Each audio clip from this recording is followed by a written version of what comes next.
수고하셨습니다. 감사합니다.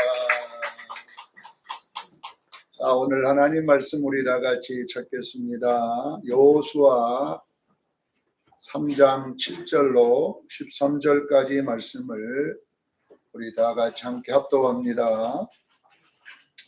여호수아 3장 7절로 13절까지 말씀을 우리 같이 합독하겠습니다. 시작. 여호와께서 여호수아에게 이르시되 내가 오늘부터 시작하여 너를 온 이스라엘 목전에서 크게 하여 내가 모세와 함께 있었던 것 같이 너와 함께 있는 것을 그들이 알게 하리라. 너는 언약궤를 낸 제사장들에게 명령하여 이르기를 너희가 요단 물가에 이르거든 요단에 들어서라 하라. 여호수아가 이스라엘 자손에게 이르되 이리 와서 너희 하나님 여호와의 말씀을 들으라 하고 또 말하되 살아계신 하나님이 너희 가운데에 계시사 가나안 족속과 헷 족속과 히 족속과 브리스 족속과 기르가스 족속과 아모리 족속과 여부스 족속을 너희 앞에서 반드시 쫓아낼 줄을 이것으로써 너희가 알리라. 보라 온 땅에 주의 언약궤가 너희 앞에서 요단을 건너가나니 이제 이스라엘 지파 중에서 각 지파에 한 사람씩 12명을 택하라. 온 땅에 주 여호와의 궤를 맨 제사장들의 발바닥이 요단물을 밟고 멈추면 요단물 곧 위에서부터 흘러내리던 물이 끊어지고 한 곳에 쌓여 서리라. 아멘. 네, 오늘 말씀의 제목은 복을 받는 시점에 만나는 시험 문제라, 이런 제목으로 은혜를 나누고자 합니다. 네, 제가 이 말씀을 준비하면서 사전에서 그 성경을 이렇게 보니까 복자가 몇 번이나 나왔는가 한번 세봤습니다. 복, 성경에 이 복이라는 단어가 몇 번 나왔는가 봤더니 꼼꼼하게 세지는 못했지만 대강 세보니까 1016번이 나왔더라고요. 그러니까 성경에 참 이 복이라는 단어가 1000번 넘게 나와 있어요. 이런 것들은 참 우리에게 하나님이 복 주시겠다고 하는 그 하나님의 의지를 어쩌면 그렇게 많은 복자로 표현했는 것 같아요. 그래서 창세기 1장 28절에도 창세기의 시작이 1장이 뭐라고 했냐? 복 주시며로 시작합니다. 성경에 딱 시작하면서부터 인류에게는 내가 복을 주겠다. 창세기 마지막에도 읽어보면 요한계시록 22장 14절에도 마지막에도 복 주시겠다. 이렇게 두루마기를 빠는 자에게 내가 복을 주겠다. 복 주며 이렇게 해야 돼요. 그러니까 성경은 가운데 펴보니까 가운데도 복이고, 그래서 성경은요 온 전체가 이 복자로 이렇게 도배를 해놨어요. 보니까 하나님께서 우리에게 이렇게 복 주시는 내용들이 기록되어 있는데, 그 우리가 복 받은 사람의 대표들을 많이 보는데, 첫째 우리가 늘 보면은 이 아브라함의 이야기를 많이 할 수밖에 없잖아요. 왜냐 아브라함은 우리 믿는 자의 대표이기 때문에 그 아브라함의 이야기를 우리가 많이 할 수밖에 없습니다. 그래서 저는 성경을 볼 때에 아브라함을 아브라함으로만 보고 아브라함을 나로 봅니다. 왜냐하면 나의 대표니까.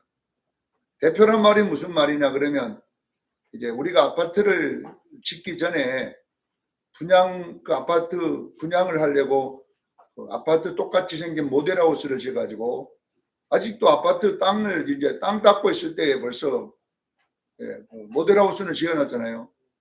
그래가지고 이제 그거 보고 몇 평짜리 할 건가, 31평짜리, 24평짜리, 또 아니면 40평짜리 이렇게 가면 있어요.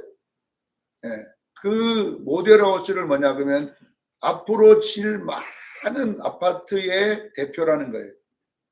앞으로 24평 아파트는 이거와 똑같이 짓겠다. 여기에 있는 백지도 그대로 할 것이고 싱크대도 그대로 할 것이고 이 모든 것 이대로 할 테니 이제 계약을 하자 해서 우리가 모델하우스를 보잖아요. 아브라함이라는 사람은 우리 믿는 자의 모델하우스예요. 아브라함이 믿은 하나님은 우리의 하나님이고 아브라함이 어떻게 구원받았어요? 믿음으로 구원받았다. 이렇게 나와 있어요. 아브라함이 창세기 15장 6절에 아브라함이 여호와를 믿으니 그를 의로 여겨주셨다.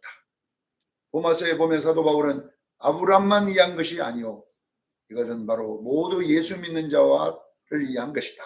이렇게 사도 바울도 아브라함은 모든 믿는 자의 대표라고 설명했습니다. 자, 아브라함을 하나님이 복을 줄 때에 저번 주에도 말했지만은 히브리서 6장 14절과 15절에 보면 하나님이 아브라함에게 내가 너를 복주고 복주며 번성케 하고 번성케 하리라 이렇게 설명했어요. 이것은 창세기 12장 2절을 히브리서 기자가 인용한 거예요. 하나님이 아브라함을 예수 믿고 나오라고 해서 믿으니 내가 너를 복을 주고 복의 근원이 되게 해줄게. 이 이야기를 히브리서 기자는 복주고 복주며 번성케 하고 번성케 하리라 이렇게 약속을 했다는 거예요. 약속을. 근데 이 약속은 아직 복을 받기 전에 내가 복을 주겠다는 약속이잖아요. 그 약속을 어떻게 아브라함이 받았느냐. 그 다음에가 굉장히 중요한 이야기잖아요.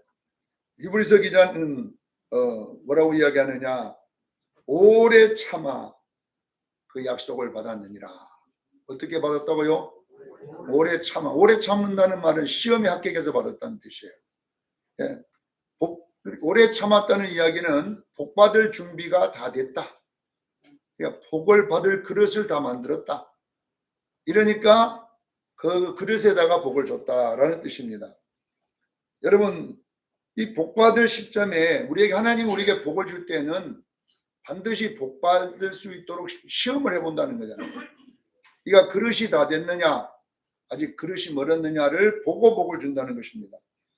그래서 우리는 이제 아브라함만 아니라 아브라함의 아들이 이삭이고 그 이삭의 아들이 야곱이고 야곱의 또 후손들이 바로 이스라엘 백성이잖아요. 그러니까 이 3단계, 4단계를 거쳐오면서 모든 단계들마다 똑같이 시험을 해요.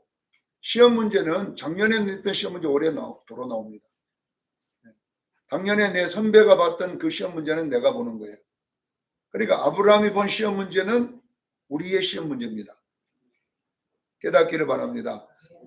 하나님이 아브라함뿐 아니라 우리도 복 주시려는 시험 문제는 아브라함의 시험 문제와 똑같아요. 자, 여러분, 성경은 교과서가 아니라 참고서예요. 뭐다고요? 참고서. 교과서는 답이 없지만요, 참고서는 답이 나왔잖아요. 네? 그렇잖아요. 교과서에는요, 선생님이 풀어줘갖고 답을 적어놓고 풀어주지만 참고서는요, 돈 벌려고 그 교과서를 미리서 답을 다 풀어갖고 준 것이 참고서잖아요. 그러니까 성경은 교과서가 아니고 뭐예요? 참고서입니다. 아브라함은 교과서지만 아브라함이 거기에 성경은 아브라함의 이야기를 기록해놓고 그 아브라함이 답선 이야기까지 다 기록해놨어요. 그렇기 때문에 여러분, 성경을 보면 얼마나 복받기가 쉽습니까? 목사님 안 쉬운데요 이렇게 또 하는 분들이 있는데 참고서 보고 쓰라 그래도 지금 못 쓰면 되겠습니까 우리가? 그래서 우리는 오늘 참고서를 살펴보면서 이제 복을 어떻게 받는가 한번 그 문제를 한번 보겠습니다. 자, 복을 받을 시점에는 분명하게 어떤 현상이 일어난다는 거예요. 하나님이 내게 조승건 목사에게 복을 주려면 그 복받을 시점에 어떤 현상이 나타날 때에 그 현상이 시험 문제라는 거예요. 현상이 시험 문제. 어떤 시험 문제인가를 우리가 한번 살펴보면, 제가 몇 사람만 여기서는 아브라함을 한번 살펴보면요. 창세기 22장에 아브라함이 복받는 시험 문제가 등장합니다.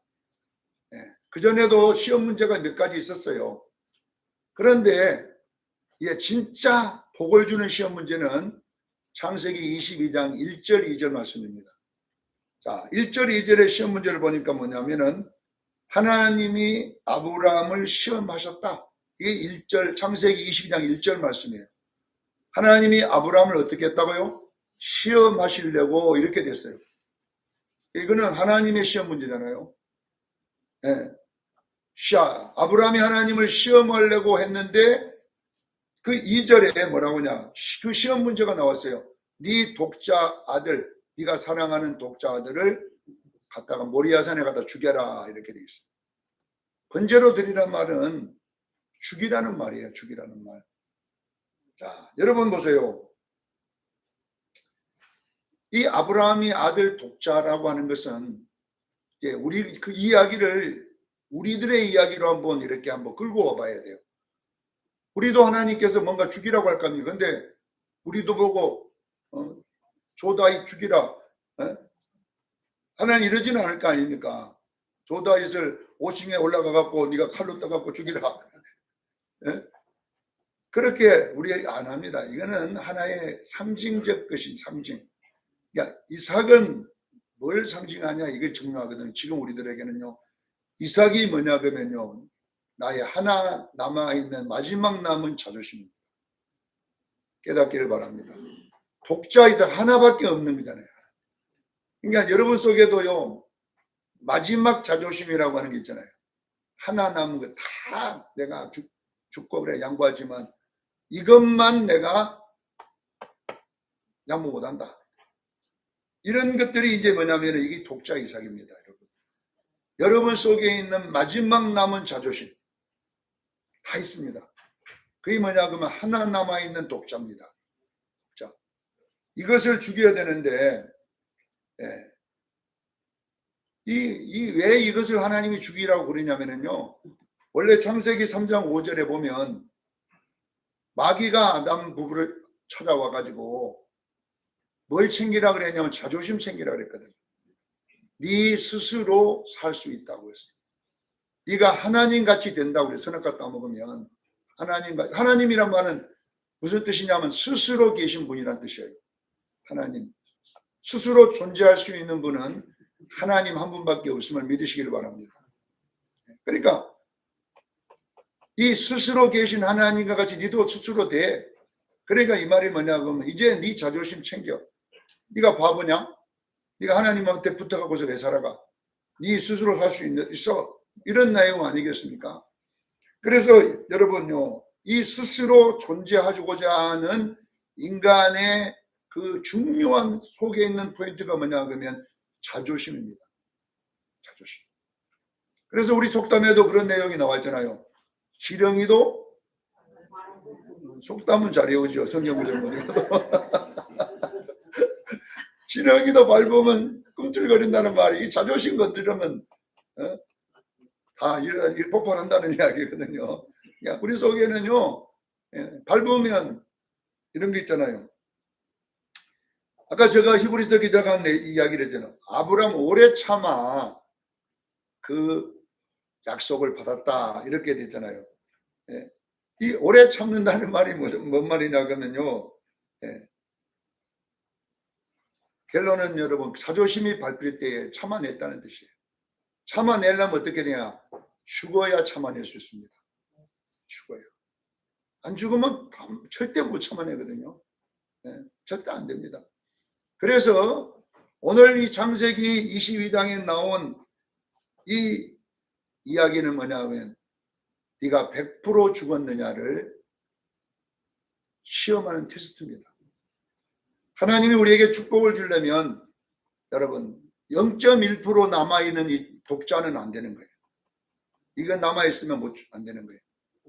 그러니까 여러분 하나님도 오늘 여러분에게 복을 주기를 원하는데 죽은 척 해가고 있어서는 안 되는 거예요.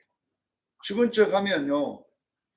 참을 수 없을 어떤 일을 당하게 되면요. 우리는 폭발할 수밖에 없어요. 여러분 그러잖아요. 내가 하지도 않았는데 했다고 누가 그러고.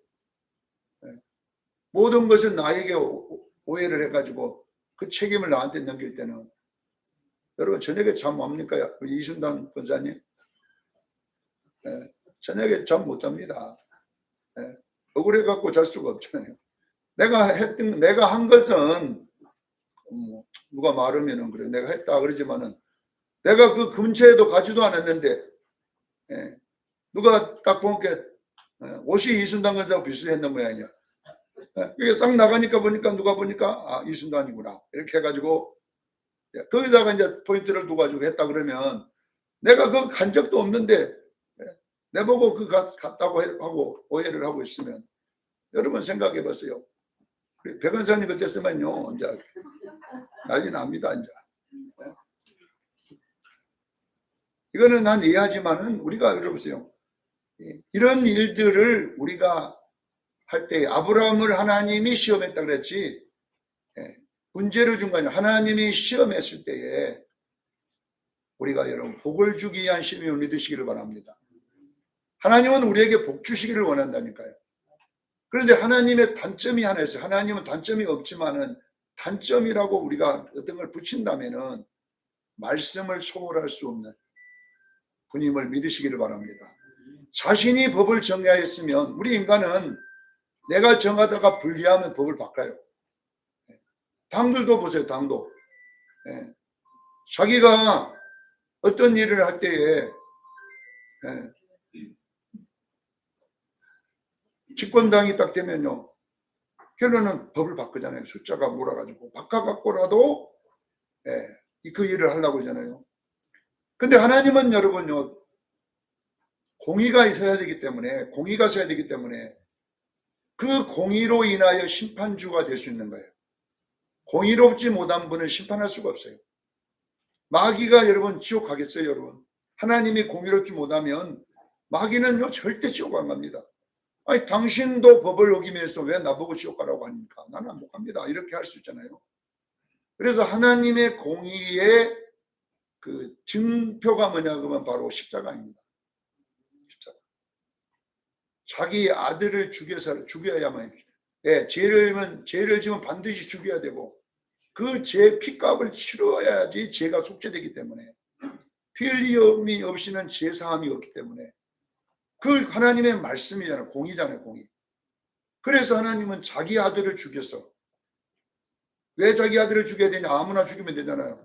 김정은이 잡아다가 죽이면 되잖아요. 근데 왜 안 되냐 그러면요. 죄가 없는 자가 죽어야 돼요. 여러분요. 레위기서에 보면요. 흠 없는 것을 죽여야 된다고 나와 있어요. 어떤 재물이든지 1년 된 흠 없어야 그 양으로 죄를 속죄할 수 있다고 했는데 그건 바로 예수 그리스도를 상징화시켜 놓은 거예요. 여러분 죄에 있는 자는 죽어봤자 아무런 죄를 속죄할 수 없어요. 반드시 죄 없는 자가 죽어야지 속죄가 될 줄로 믿습니다. 왜 그럽니까? 그것이 하나님의 법이기 때문에 그래요. 법이기. 그래서 하나님은 자기가 이렇게 약속을 딱 정하면 그 약속을 반드시 이행해야 돼요. 지켜야 돼요. 자, 여러분 보세요. 아브라함에게 그냥 복 줘도 되는데 복을 안 주는 것은 뭐냐면요. 바로 하나님의 뜻이 바로 그릇이 만들어져야 복을 주겠다는 것입니다. 사랑하는 성도 여러분 보세요. 여러분 복 받고 싶죠? 네. 이왕이면 여러분 대박이 나야 되잖아요. 대박이 나야 돼요. 근데 아브라함에게 대박을 준 내용들이 어떻게 나오냐? 이제 오늘 본문에서 아브라함이 이 복을 받기 위해서 시험에 합격을 했어요. 합격을 했어요. 독자를 갖다가 죽이려고 하는 순간에 이제 하나님이 여호와 이레라는 양을 준비했지만 실제 아브라함은 100% 죽일 계획을 가졌어요. 죽이려고 하면 하나님 살려주겠지 이런 생각을 안 하고 완전히 죽이려고 했을 때 하나님 멈춰라. 그리고 양을 갖다가 대신해서 죽였는데 이 내용이 합격 판정이 16절로 17절에 기록됐어요. 창세기 22장 16절 17절에 보면 여호와께서 이르시되 내가 내게 낸 시험 문제를 네가 바른 답을 적었으니 지금부터 내가 내게 복을 주었어. 큰 민족을 이루게 할 것이고 너의 자녀들이 하늘의 별과 바다의 모래와 같이 할 것이고 대적의 문을 밟는 축복을 내게 줄 것이다. 천하 만민이 네 후손들 통하여 복을 받을 것이다. 언제 이 말을 하느냐면은 아브라함이 독자 이삭을 바치고 난 후에 합격했다는 판정을 내리고 이 복을 주시는 거예요. 여러분 보세요. 이거는 여러분 아브라함은 한 예지만 모든 성경에는 그렇게 되어 있습니다. 자, 두 번째 한번 보겠습니다. 아브라함은 어떤 사람의 대표냐면요, 믿는 자의 대표입니다. 근데 우리가 그 아들 이삭은 어떤 자의 대표로 기록되어 있냐 그러면요, 은혜로 구원받은 자의 대표. 똑같은 말이지만 이삭은 뭐냐? 은혜거든, 은혜. 그러니까 저와 여러분이 은혜로 구원받았음을 믿으시기를 바랍니다. 우리의 믿음도 은혜라는 거예요. 그러면 이 이삭은 어떻게 복을 받았느냐? 이삭이 거부가 된 이야기 있죠. 거부가 왜 되냐? 100배의 복을 받아가지고 거부가 됐거든요. 100배. 우리 수련교인들이 이왕이면 거부되기를 그냥 축원합니다. 거부되고 사는 게 좋지. 그렇잖아요. 거부가 되려면 어떻게 해야 되느냐? 이것이 창세기 26장을 우리가 연구를 해야 돼요. 똑같은 시험 문제를 봅니다. 자, 창세기 26장 1절, 2절에 시험 문제가 나와 있어요. 자, 가나안 땅에 있었는데 거기에 흉년이 왔는데 거기에 어떻게 해요? 흉년이 왔다는 이야기는 단순히 좀 뭐 비가 안 왔다 이런 뜻이 아니에요. 이제 거기서 버티다가 더 이상 버티면 죽게 됩니다. 이삭이 그냥 흉년이 오니까 바로 떠난 것이 아니라 하나님이 지시한 땅 가나안 땅에 버티고 있었던 거예요. 그리고 이제 마지막 먹고 죽을 것 먹었어요. 아침에 먹었는데 이제 이건 먹었고 내일 먹을 것이 없어. 내일부터 우리가 굶고 죽게 된다. 그러니 이제 어디로 내려가자? 애굽의 양식이 있는 데로 내려가자. 이것이 뭐냐 그러면 창세기 26장의 이야기예요. 자, 여러분 가나안 땅에 머물면 살아요, 죽어요? 죽어요. 왜 죽어 살아요? 먹을 게 없는데. 살 것 같으면 올라가. 이삭이 애굽으로 내려갈 필요가 없지. 살 것 같으면 거기 있어야 되지. 자, 가나안 땅이라고 하는 것을 잘 들으셔야 돼요. 가나안 땅은 말씀의 자리입니다. 말씀대로 살면 내가 죽어야 돼요. 그런 일들이 얼마나 많습니까? 말씀의 자리에 있으면 내가 죽어야 되는데. 그래서 이제 살기 위해서 애굽으로 내려가려고 그라레까지 왔는데 하나님이 음성이 들립니다. 이삭아, 애굽으로 내려가지 말고 내가 지시한 땅에 있으라. 자, 그러면 이 말은 뭐냐? 그러면 독자 이삭 바치라는 얘기가 똑같은 거예요. 하나님, 거기 있으면 나 죽는데요. 이렇게 안 따지고 그냥 하나님의 말씀에 거기에 머물렀더라. 이렇게 돼 있어요. 그랬더니 26장 5절과 6절에 보면 이제 나오잖아요. 자, 26장 12절로 13절에 보니까 여호와께서 이삭에게 복을 주심으로 농사를 했는데 얼마를 줬다고요? 100배가 되게 하여 창대하고 왕성함에 마침내 거부가 되었다. 이렇게 나와요. 나는 여러분들에게 이런 축복이 있기를 바랍니다. 이왕이면요 100배 축복받는 게 좋잖아요. 100배. 그럼 거부가 된 게 낫잖아요. 막 창대하고 왕성하고 마침내 거부가 되었다. 그러면 어떻게 해야 되느냐? 가나안 땅에 머무르는데 이게 뭐냐 그러면 죽었다는 뜻이에요. 이 가나안 땅에 머물기 위해서는 100% 안 죽으면 불가능한 거예요. 이게 불가능해요. 자, 여러분 보세요. 이 시험 문제들은 전부 다 뭐냐 그러면 자존심의 문제입니다. 마지막 자존심.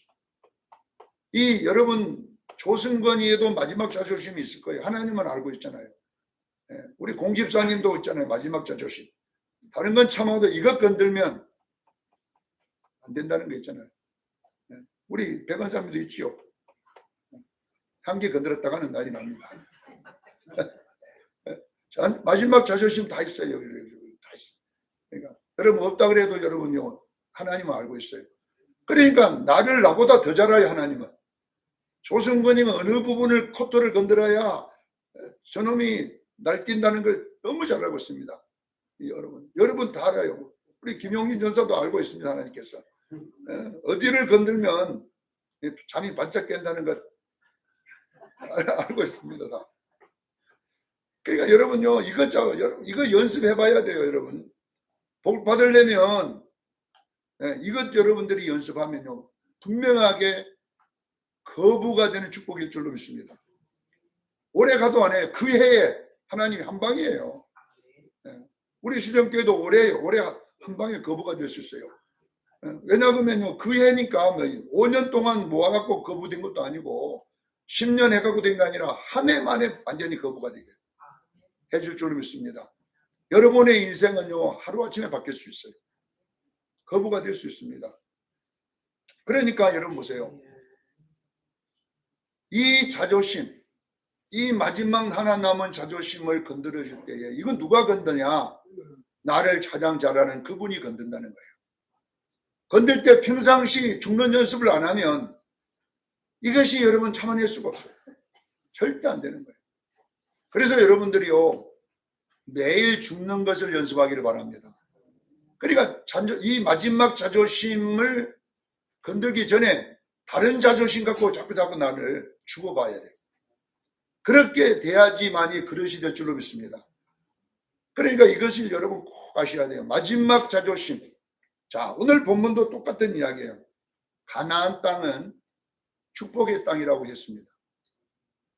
이스라엘 백성들이 평생을 바라보고 50년 동안 들어가기 위해서 온 땅입니다. 자, 이 땅을 그냥 들어갈 수 있잖아요. 그냥 들어가게 하는데 하필이면 거기다가 요단강이라고 하는 강을 하나 딱 막아놨어요. 요단강. 요단강이 무슨 강이냐? 요단강이란 다른 뜻이 아니라 죽음의 강입니다. 우리가 여러분 우리가 예수 믿고 돌아가시면 요단강 건너가 만날이. 제가 여러분요, 학생 때도요, 우리 교회에서 어르신 근사님이나 장로님 돌아가시면 그 당시에는 교회 장례를 다쳤어요. 교회에서 온 교인이 그 장례를 며칠 동안 3, 4일 동안 계속 붙어가지고 장례를 쳤는데, 그때는요, 염도 이 장의사가 와서 한 게 아니라 목사님이 다 했어요. 그리고 평풍 뒤에다가 평풍 하나 쳐놓고 거기다가 시신을 놔뒀잖아요. 제가 어릴 때 여러분 그 시신을요, 그때 당시에는 얼마나 장례가 참 엄숙했냐면요, 24시간 교인들이 시신 옆에 지켜 있어야 돼요. 지켜가지고 맨날 찬송 부르고 있어야 돼요. 그래가지고 부르는 찬송이 그냥 며칠 후 요단강 건너가 만나. 그래가지고 이제 나는 그 얼마나 많이 불렀겠어요. 근데 나는요, 등치가 크다고 딱 시신 옆에다가 나를 놔치나. 항상 뒤에가 막 써내린 것 같아. 아무리 권사님이지만은 학생 때 그 뒤에 앉았어. 그 뒤에 시신이 있는데 그쪽 방에 앉아 있어 보세요. 괜히 막 무서워. 네. 영원히 떠나면요, 시신은 무섭더라고. 이상하잖아요. 근데 다 그쪽에 안 앉고 나 혼자 그쪽으로 방에 앉아갖고 등 뒤에 평풍이고 바로 그게 있는데, 네. 그래가지고 이제 그 3일 동안 며칠로 부르고 또 하는 날 또 등치가 또 크다고 상에 제일 앞에는 내가 맵니다. 양쪽에 등치 좀. 그래가지고 요즘처럼 뭐 그냥 산을 올라가요.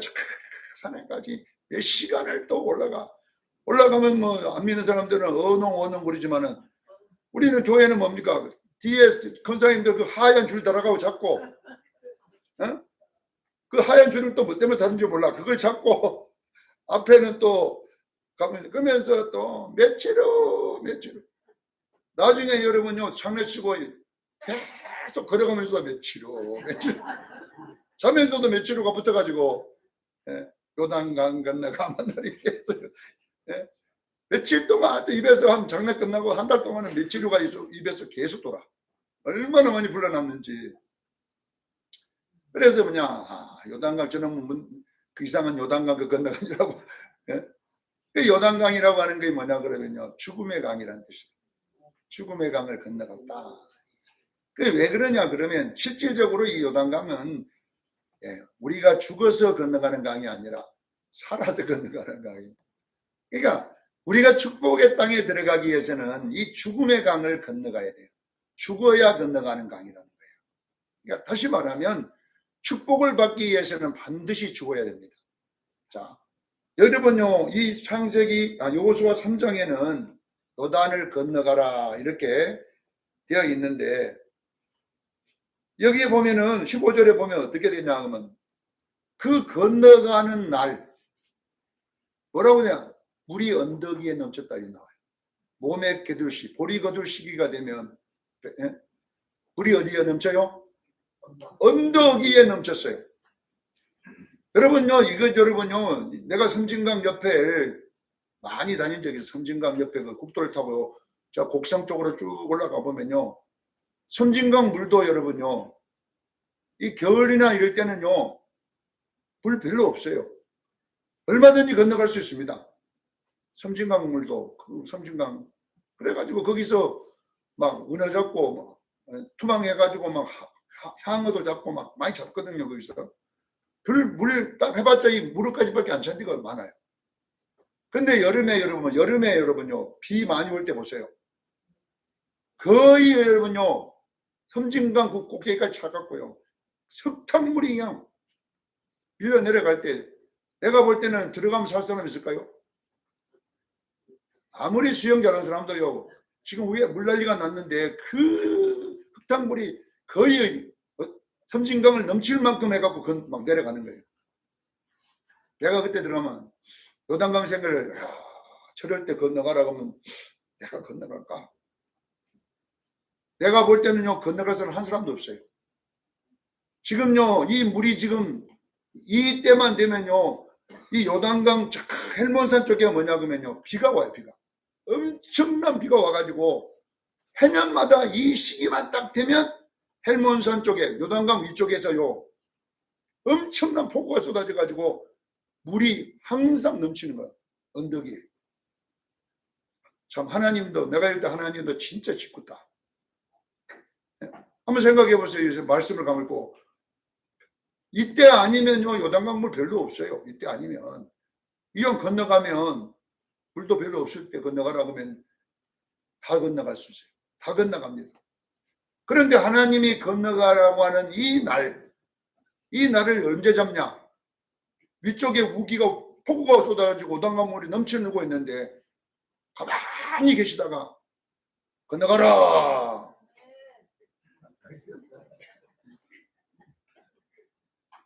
건너갈 사람 하나도 없어요. 나도 거기 가면 안 건너간다고 했어요. 자, 그러면 여러분 이 물이 언덕 위에 넘치다는 이 뜻이 뭐냐 그러면 100% 안 죽으면 아예 죽으려고 뛰드는 사람만이 건너갈 수 있는 거예요. 그래서 여기냐 법궤를 맨 제사장의 발이 무릎에 잠김에 그때 요단강물이 탁 멈춰지잖아요.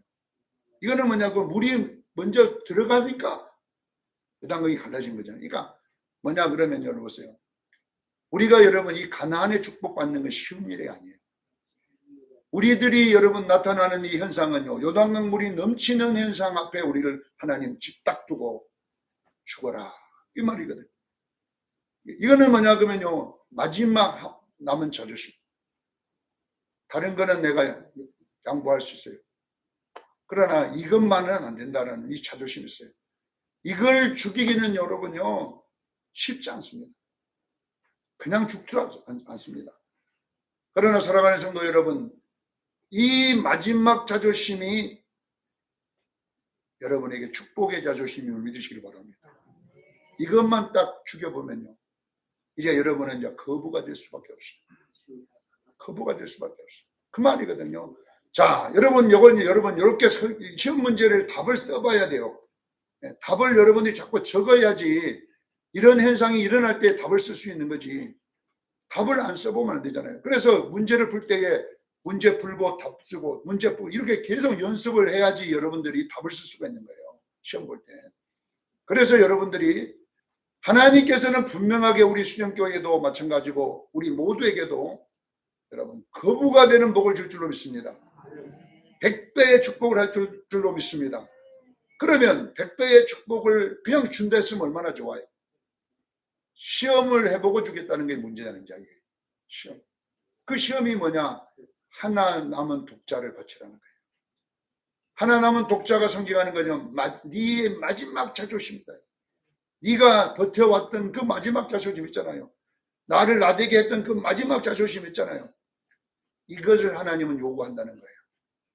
그래서 여러분 이왕이면 우리 수정교회도 거부 나왔으면 좋겠습니다. 그래서 마지막 자존심을 하는 어떤 문제가 여러분에게 들릴 때에 분노하지 말고 여러분 죽기를 주는 축원합니다. 완전히 죽어버리는, 그래 내가 그렇게 됐다, 그렇게 한 후에 분명히 하나님은 여러분에게 100배의 가나안 땅을 줄 줄로 믿습니다. 이런 일은 아브라함에게만 하는 게 아니잖아요. 이삭도 그랬고 야곱도 그러고 이스라엘 백성도 똑같이 시험 문제를 냈던 것처럼 우리에게도 그 시험 문제가 날 줄로 믿습니다. 그래서 여러분에게 이런 시험이 올 때에 언제 올지 몰라요. 갑자기 올지도 모르고 예고 없이 올 수도 몰라요. 그럴 때에 하나 남아있는 것, 그래 죽자. 그리고 완전히 죽어버리면 여러분 승리할 줄로 믿습니다. 그래서 신앙생활이라고 하는 게 뭐냐? 날마다 죽는 연습입니다. 이 죽는 연습을 자꾸 안 하면 진짜 시험 문제가 올 때 못 죽어요. 그래서 작은 죽음 앞에 죽기를 저는 축원합니다. 자꾸 죽다 보면 큰 죽음이 내게 일어날 수 있어요.